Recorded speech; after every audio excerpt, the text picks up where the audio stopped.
Setelah putusan MK nomor 90, masyarakat kemudian kehilangan kepercayaan bahwa segala sesuatu bisa diutak-atik, bisa diakal-akalin untuk menguntungkan salah satu pihak. Begitu pula dengan PKPU yang umurnya hanya 1 hari. Mas Henry, silakan. Tanggapannya. Ya makanya kan ini terlalu banyak kontroversi kan sebetulnya. Termasuk yang tadi ditayangkan oleh tim iNews tentang Mas Gibran. Kalau saya sih mudah-mudahan Mas Gibran nggak usah ngikutin bapaknya ya. Jadi sebagai wapres saya buka aja, saya pernah sekolah di sini. Bang Andi Aswan aja tahu kan Gibran sekolah di mana gitu. So artinya ya Mas Gibran sampaikan aja. Sudah dilihatin? Iya. Tahun kemarin? Iya kan tahun kemarin. Ini sekarang dilihatin lagi aja. Kayak saya ditanya lulusan mana SMA 37. Taunya dari mana SMA 37 ya? Tanya aja Boy Rafli Amar tuh ketua alumni saya. Saya ada tuh tercatat. Jadi maksud saya begini-beginian ini menurut saya jadi keterbukaan publik aja. Dan saya sih yakin Mas Gibran sekolah SMA-nya lulus. Cuma yang menjadi masalah itu Mas Henry, apakah yang di Singapura dan di Australia itu setara dengan SLTA? Itu kan yang kemudian itu jadi pertanyaan bagus sekali. Makanya kalau saya sih begini kan Mas Gibran itu kalau menurut saya distrust dari masyarakat itu bukan tentang ijazah, tapi tentang kualitas. Nah, saya pernah menyarankan Mas Gibran kuliah lagi aja S2. Di mana? Di Paramadina lah, biar saya yang ngajar. Nanti saya yang belain gitu. Mas Gibran kuliah kok S2.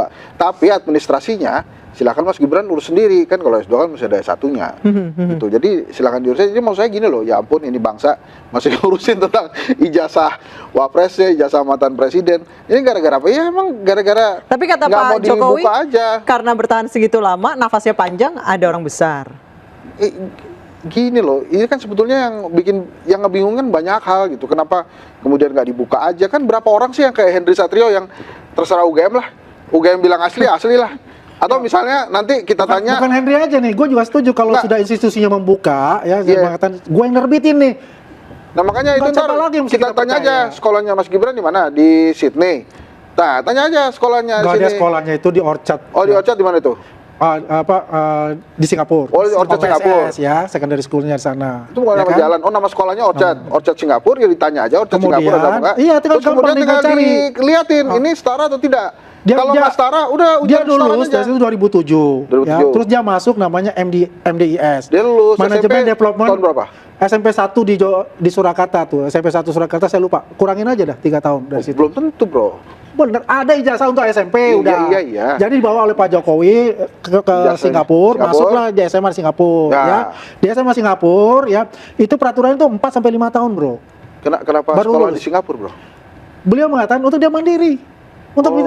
Kalau lu orang kaya juga lu pasti kirim anak lu ke luar negeri juga, nggak mungkin kan? Enggak, Bro, gue justru mengutamakan nilai-nilai keindonesiaan buat anak. Nah, perlu juga untuk itu. Dan gua rasa juga coba dia belajar di luar negeri, apakah nilai-nilai keindonesiaannya hilang? Sebetulnya sekolah di Indonesia juga bisa mandiri, Bro. Ya semua bisa mandiri, tapi kan ini persepsi dari orang tua, Bro. Kalau orang tua ini pikir ini akan lebih mandiri dan mempunyai jaringan internasional, itu sah-sah saja. Tapi boleh juga tuh nanti sekolah di Singapura itu ngomong kan Mas Gibran benar lulus di sini gitu. Ya makanya tuh KPU kalau gini sih gampang, kita tanya aja DKPP ya, bisa nggak ini dimasukkan dalam satu kajiannya DKPP misalnya, perlu nggak diperiksa nih mereka para komisioner, serahkan aja DKPP untuk bisa terang benderang kan.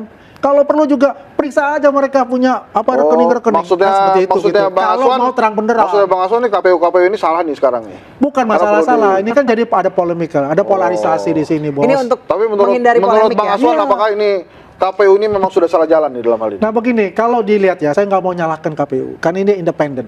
Ya. Gitu. Perjalanannya dia membuat suatu produk itu, apakah ada konsultasi dengan DPR? Nah itu katanya tidak konsultasi, katanya Komisi 2. Menurut itu kan nggak ada, karena ada dari Komisi 2 nggak ada. Berarti salah dong, KPU-nya salah dong, kan nggak konsultasi. Yang jadi pertanyaan emang bisa. Nah, makanya sekarang menurut saya kalau itu ada indikasi-indikasi seperti itu, ya misalnya katakanlah kalau di kedokteran itu malpraktek misalnya gitu, ya silakan DKPP melihat apakah ini sesuai dengan kajian-kajiannya, apakah ini sesuai dengan produk-produk yang memang menurut aturan negara. Kan sebetulnya gitu. Pertanyaannya udah ada kajiannya emang. Nah, kita kan nggak tahu ini kan independen dan tidak pernah dipublikasikan ya juga itulah kan misalnya makanya gitu. Maksud saya ini peraturan kagak apa-apa, baik-baik aja, ngapain diubah-ubah. Kenapa sih iseng banget gitu loh? Kan ada maksud saya kenapa KPU itu nggak konsentrasi gimana caranya demokrasi di Indonesia itu lebih baik pelaksanaannya. Saya setuju, bro. Kenapa Saya kemudian setuju ini untuk ada itu. peraturan biasa-biasa aja terus dipakai dulu? Atau gini Mas Henry, KPU. kan pemilu itu masuk 2029. Ya. Supaya kelihatan lagi namanya. Ya makanya kan pengen eksis kan. Ke podcast saya aja lah, nanti saya wawancara eksis dah. Nggak, mau saya ini gini ya, udah deh. Mau saya ini tolong KPU punya kewajiban untuk menjelaskan ini karena ini serius. Mas Henry, mungkin maksudnya karena pemilu masih lama, KPU ingin memunculkan diri, namun ternyata movementnya salah gitu. Ya salah banget itu, enggak, makanya pertanyaan saya itu tadi kenapa kemudian mesti diubah-ubah? Kan kasihan KPU-nya, kan mereka bisa diganti sebelum pemilihan umum 2029, kan. ya. Kan ada peraturan loh ya, KPKP 2008, terus dirubah lagi ada PKPU 2022. Ada loh, ya. Cuma nggak tahu ini apa isinya kan. Nah, terus muncul yang 16 poin itu yang membuat masyarakat juga mungkin ya terkaget-kaget kok Gini ada loh, itu. mau saya, Afifuddin dan teman-temannya memang komisioner KPU. Cuma kan nggak selamanya. Yang selamanya itu kan lembaga KPU-nya mungkin ya. Dan lembaga KPU ini kan lembaga yang dipercaya oleh publik, dipercaya rakyat menyelenggarakan pemilu. Yes. Kalau mereka kemudian mengeluarkan aturan-aturan yang membuat pertanyaan-pertanyaan publik yang ujung-ujungnya adalah distrust kepada lembaga ini, kan kasihan KPU-nya, maka pemilunya akhirnya ujung-ujungnya tidak bisa dilaksanakan dengan baik karena selalu ada kecurigaan bahwa KPU-nya didomplengin lah, KPU-nya Sebenarnya ada- KPU itu ada kasihan loh, tiap pemilu mereka adalah yang bekerja paling keras, yang bergadang paling lama. Enggak, kita nggak perlu kasihan, mereka dibayar untuk itu Iya, kan. betul. Nggak perlu kasihan. Profesionalismenya ada di Iya, situ. kalau nggak mau ya ngapain juga jadi komisioner KPU. Iya, profesionalismenya ada di Gitu. situ.